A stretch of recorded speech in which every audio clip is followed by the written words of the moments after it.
喂，你有冇發現2026年英國有一個城市開始靜靜地爆發？唔係倫敦，係伯明翰。經濟持續增長，基建全面升級，國際大企業陸續進駐。仲有一個你一定要知嘅重點，價值12億英鎊嘅 Paradise 重建計劃已經成為全城焦點。而家包括 CBRE、EY、DLA Piper 呢啲國際級企業，全部都進駐市中心核心區，代表啲咩？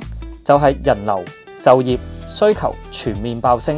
市中心樓盤越嚟越搶手，租務需求強勁，升值潛力持續被提高一線。如果你仲諗緊入市，我只可以講一句：而家可能係最好嘅時機。重點嚟啦，全新豪華住宅項目 Addition 正式登場，位置就喺 Paradise 計劃旁邊，坐落金融區黃金地段，主打46層高地標建築 Centenary Tower， 提供精裝1至2房單位，無論投資定自住都一樣吸引。